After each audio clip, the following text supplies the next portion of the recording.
Geometry शब्द देखते ही हम भागने लगते हैं, क्योंकि स्कूल में गणित के इस ज्योमेट्री के चैप्टर ने हमारे दिमाग को बहुत टॉर्चर किया है।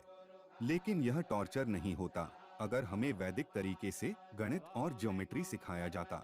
वैदिक काल में गुरु अपने शिष्य को इतनी प्रैक्टिकली गणित और भूमिति के नियम सिखाते थे कि विद्यार्थी दैनिक कार्य करते करते ही ज्योमेट्री सीख जाते थे। अगर वैदिक कालीन ज्योमेट्री अच्छी थी तो फिर हमें यह रट्टा लगाने वाली शिक्षा पद्धति में पाइथागोरस के प्रमेय और यूक्लिड के सिद्धांत क्यों सिखाए जाते हैं? क्यों कोई भारतीय गणितज्ञ का नाम मात्र भी हमारे पुस्तकों में नहीं देखने मिलता? कहते हैं ना कि घर का जोगी जोगता और पर गांव का सिद्ध महंत। दूसरों को तो हमारी संस्कृति से ईर्ष्या और जलन थी ही, लेकिन हमने खुद ने भी अपनी महानता को नहीं पहचाना। आज विदेशी लोग तो वैदिक गणित को अपना रहे हैं, लेकिन हमारे देश के ही कई लोग ऐसे हैं जो किसी खास मकसद से भारत और खासकर सनातन धर्म को बदनाम करने का अभियान चला रहे हैं। तो हमारा भी उत्तरदायित्व बनता है कि हम अपनी महान विरासत को पहचानें और हमारे जीवन में शामिल करें और किसी दुष्प्रचार का शिकार न बने। दुष्प्रचार तो ऐसा भी किया जाता है कि न तो हमारे यहाँ विमान शास्त्र था, न हमारे यहाँ परमाणु विज्ञान था, न हमारे यहाँ आयुर्वेद था, न हमें गणित आता था और न ही हमें ज्योमेट्री आती थी। तो फिर यह क्या है?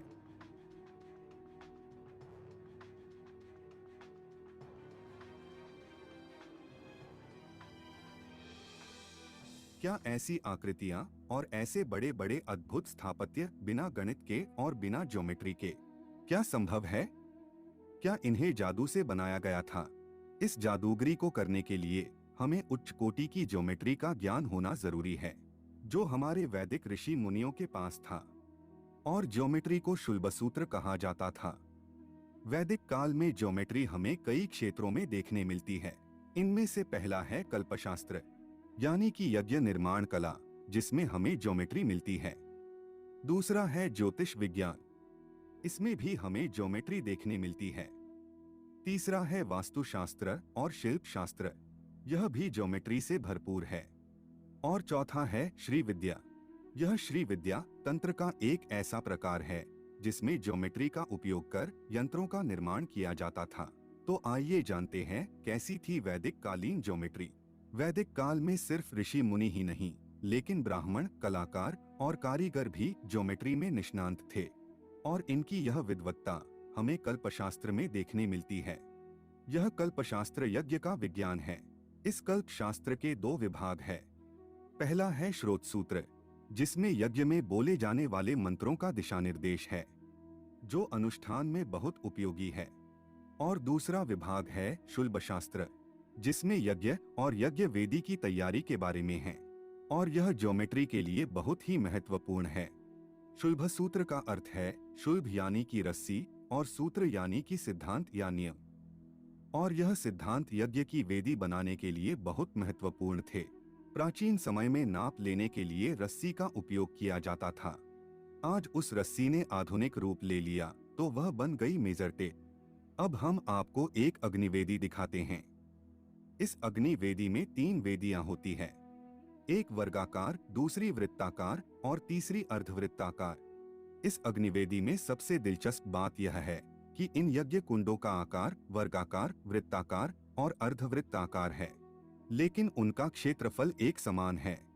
बिना भूमिति के ज्ञान के एक समान क्षेत्रफल वाले आकार नहीं बनाए जा सकते। क्या हमारे ऋषि मुनियों के पास ज्योमेट्री का कोई फार्मूला था जिसकी मदद से उन्होंने समान क्षेत्रफल वाले यज्ञ कुंड बनाए थे? हमारे ऋषियों के पास नाप लेने की एक खास इकाई थी जिसे अंगुल कहा जाता था। जब तिल के 34 दानों को एक लाइन में रखा जाता था और जो लंबाई बनती थी उसे एक अंगुल कहा जाता था। यह अंगुल ही माप लेने की स्टैंडर्ड इकाई थी। तो कई लोग कहेंगे कि यह कैसा माप है जो तिल के दानों से लिया जाता था? तो आपको जानकर हैरानी होगी कि जिसे हम इंच कहते हैं, वह भी 1995 तक 1 इंच यानी पैर के अंगूठे की चौड़ाई जितना माप, और जिसे पूरा यूरोप मानता था, उससे पहले इंच यानी जौ के 3 दाने जितनी लंबाई। तो अब आपको समझ में आया होगा कि इंच के मुकाबले अंगुल का माप कितना स्टैंडर्ड था। क्योंकि तिल के दाने एक समान होते हैं। अब हम समझते हैं कि प्राचीन भारतीय लोगों ने इन अग्निवेदी की रचना कैसे की। वैदिक काल में वर्ग यानी कि स्क्वायर कैसे बनाते थे? तो आप कहेंगे कि स्क्वायर बनाना तो आसान है, कोई भी बना लेगा। लेकिन स्क्वायर बनाना थोड़ा मुश्किल काम है अगर आपके पास भूमिति का ज्ञान नहीं है। आप स्क्वायर तो बना लोगे, लेकिन वह 90 डिग्री वाला स्क्वायर नहीं होगा। और इसका सबूत आपको कई घरों में देखने मिल जाएगा। प्राचीन भारत में किसी यज्ञ या स्थापत्य के लिए वर्ग बनाने के लिए सबसे पहले दिशाओं का निर्धारण किया जाता था। दिशाओं का निर्धारण सूर्य को देखकर किया जा सकता है, लेकिन परेशानी वाली बात यह है कि सूर्य की पोजीशन अलग अलग मौसम में और संक्रांति में बदलती रहती हैं। तो परफेक्ट दिशा को कैसे निर्धारित किया जाए? तो उसके लिए हमारे वैदिक ऋषि एक छड़ी को लेते थे और एक डोरी लेते थे। डोरी के छोर पर एक कील को बांधते थे और एक छोर उस छड़ी से बांधते थे और छड़ी को जमीन पर खड़ा कर एक सर्कल दौड़ते थे। और यह काम सूर्योदय से पहले किया जाता था। अब जब सूर्योदय होता है तो उस छड़ी की परछाई सूर्य की विपरीत दिशा में पड़ती है, और जब सूर्य जैसे जैसे ऊपर चढ़ता है तो उसकी परछाई भी अपना स्थान बदलती जाती है और सूर्यास्त होने पर उसकी परछाई सूर्य के सामने पड़ती है। इस विधि से हमें दो बिंदु प्राप्त होते हैं। इन बिंदुओं को जोड़ने से हमें पूर्व और पश्चिम रेखा प्राप्त होती है। अब दूसरा स्टेप है स्क्वायर को दौड़ना। अब हमें 5 अंगुल का स्क्वायर बनाना है तो हम 5 अंगुल की डोरी लेंगे, और 10 अंगुल का स्क्वायर बनाना है तो 10 अंगुल की डोरी लेंगे। उसे लेकर उस पूर्व पश्चिम रेखा पर एक सर्कल दौड़ना है। अब ए को सेंटर में रखकर एक दूसरा सर्कल दौड़ना है। फिर ए और बी के लंबवत पहले सर्कल पर सेंटर बनाकर एक तीसरा सर्कल बनाना है। फिर बी को सेंटर में रखकर चौथा सर्कल बनाना है और इसी प्रकार 5वां सर्कल भी बनाना है। अब हमें इन 4 सर्कल के जोड़ पर 4 बिंदु प्राप्त होते हैं, जिन्हें हम नाम दे देते हैं 1, 2, 3, 4। और इन बिंदुओं को रेखाओं से जोड़ने पर हमें एक परफेक्ट स्क्वायर का आकार मिलता है, जो सटीक दिशाओं के साथ अलाइन करता है। और इसमें जो कोने मिलेंगे वह परफेक्ट 90 डिग्री के होंगे। और इसी तरह वेदी और यज्ञ कुंड बनाए जाते थे। अब अग्नि वेदी में जो वर्गाकार यज्ञ कुंड होता है, उतना ही क्षेत्रफल उस वृत्ताकार यज्ञ कुंड का भी रखा जाता था। तो ऐसा कैसे किया जाता था वह हम जानते हैं। शुल्बसूत्र की मदद से हमने वर्ग तो बना लिया। अब हमें उसी वर्ग के क्षेत्रफल जितना ही वृत्त को भी बनाना है। तो सबसे पहले हमें 1, 2, 3 और 4 बिंदुओं को जोड़ता हुआ एक वृत्त बनाना है। फिर हमें x और y का विस्तार करती हुई और O को चिन्हित करती हुई एक रेखा बनानी है। फिर x और y के बीच में 3 समान भाग करने हैं। अब हमें z को चिन्हित करना है। अब x y 1/3 के रूप में है, इसीलिए y z 1/3 है पर z x 2/3 है। अब हमें O और Z बिंदु के साथ एक सर्कल ड्रॉ करना है। अब यह O और Z से बना सर्कल बहुत महत्वपूर्ण है, क्योंकि इस सर्कल का क्षेत्रफल उस वर्ग के क्षेत्रफल जितना ही है। यह तो हुई वर्गाकार और वृत्ताकार की रचना, लेकिन शूलबसूत्र में त्रिभुज, समलंब, चतुर्भुज, चतुष्कोण, षटकोण आदि भौमितिक आकारों को बनाने के सूत्र दिए गए हैं, और इन सूत्रों का उपयोग कर कई प्रकार के यज्ञ कुंडों का निर्माण छात्रों के पास करवाया जाता था, जिससे छात्र आसानी से ज्योमेट्री के नियम सीख जाते थे। यह यज्ञ कुंडों के साथ साथ यज्ञ वेदी भी बनाई जाती थी, जैसे कि शयनचित्ती, रथचक्रचित्ती, कूर्मचित्ती आदि।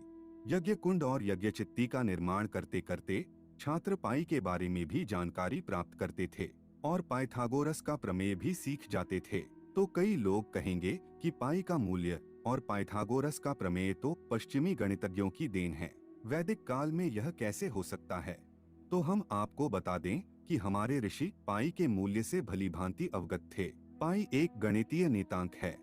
किसी वृत्त की परिधि उसके व्यास के अनुपात के बराबर होती है, जिसका मूल्य 3.1415 के बराबर है। यदि किसी वृत्त का व्यास 1 अंगुल है तो उस वृत्त की परिधि पाई के बराबर यानी कि 3.1415 अंगुल जितनी होगी। आर्यभट्टीय गणितपाद सूत्र 10 में आर्यभट्ट ने इसका उल्लेख किया है। चतुराधिकं शतमष्टगुण द्वाषष्टिस्तथा सहस्राणा अयुतद्वयस्य विष्कंभस्यासन्नो वृत्तप्रिणाः। मतलब कि 100 में 4 जोड़े 8 से गुणा करें और फिर 62,000 जोड़े। इस नियम से 20,000 परिधि के एक वृत्त का व्यास पता लगाया जा सकता है। तो आपने देखा कि पाई का मूल्य आर्यभट्ट ने 3.1416 बता दिया था, जो कितना सटीक था। इसी प्रकार पाइथागोरस से पहले ही हमारे ऋषि बौधायन ने समकोण त्रिभुज के विकर्ण के वर्ग का नियम दिया था। दीर्घस्याक्षण्या रज्जुः पार्श्वमानी तिर्यकमानी च यत् पृथक् भूते कुरुतस्तदुभयां करोति। एक आयत का विकर्ण उतना ही क्षेत्र इकट्ठा बनाता है जितने की उसकी लंबाई और चौड़ाई अलग अलग बनाती हैं। यही तो पाइथागोरस का प्रमेय है। इस सूत्र से स्पष्ट है कि इस प्रमेय की जानकारी भारतीय गणितज्ञों को पाइथागोरस के पहले से ही थी। वस्तुतः इस प्रमेय को बौधायन पाइथागोरस प्रमेय कहा जाना चाहिए। तो मित्रों, आपने देखा कि हमारे ऋषि मुनियों ने हजारों सालों पहले ही गणित और भूमिति के सिद्धांत दे दिए थे, लेकिन उनको इतनी प्रसिद्धि नहीं मिली जितनी कि पश्चिमी गणितज्ञों को मिली। हम आपको अपील करते हैं कि इस वीडियो का कमेंट सेक्शन हमारे महान ऋषि कात्यायन, बौधायन और आर्य